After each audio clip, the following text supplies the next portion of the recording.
A strawberry plant needs almost no depth to thrive, which means the real waste in most gardens isn't the plant, it's the empty air above it. Today, we're stacking discarded timber and old gutters into a rising pyramid that turns one small footprint into dozens of fruiting crowns. Strawberries multiply naturally through runners, thin stems that root wherever they touch soil. Snip a rooted runner from a healthy mother plant, pot it in moist soil, and it builds its own root system within 1 to 2 weeks. Cut timber offcuts into shrinking square frames, each roughly 6 inches smaller per side than the one below. Stack them centered and secure so the structure steps inward evenly as it rises. Cut old gutter sections to match each tier's perimeter and secure them along the outer edge, creating a shallow trough for soil and runoff. Drill small drainage holes so water moves through rather than pooling. Fill each gutter with potting soil, compost, and perlite. Then tuck a young strawberry plant in every 6 to 8 inches, crowned just above the soil. Water thoroughly.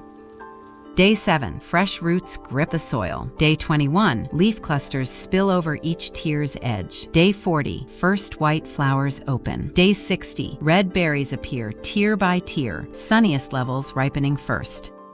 Water poured on the top tier filters through that level's soil, then spills over the gutter's lip onto the tier below, carrying nutrients with it. The lowest tier gets the least, so it needs its own light supplemental watering. Every 2 weeks, replace a plain watering at the top with diluted, balanced strawberry fertilizer, moderate nitrogen, higher potassium, and phosphorus. The same cascade distributes nutrients to every level in one pour.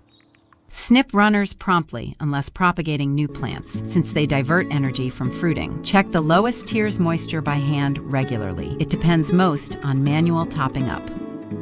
Gray, fuzzy mold on berries signals botrytis from still, damp air. Thin, crowded leaves for airflow. A dry lower tier usually means a clogged upper drainage hole, cleared with a thin stick. Pale growth on sun-exposed upper tiers may need light shade cloth midday. Harvest berries fully red from tip to shoulder, working top tier down since upper levels ripen first. Pinch the stem rather than pulling, protecting the fruit from bruising. Commercial vertical strawberry operations use this exact cascading principle, sometimes called a gutter or trough system, because it multiplies growing surface without multiplying irrigation lines. Gravity does the distribution work a dozen watering points otherwise would. A frame of discarded timber, a few old gutters, and gravity doing the heavy lifting. That's how one small footprint becomes a rising pyramid of strawberries, tier by tier, drop by drop.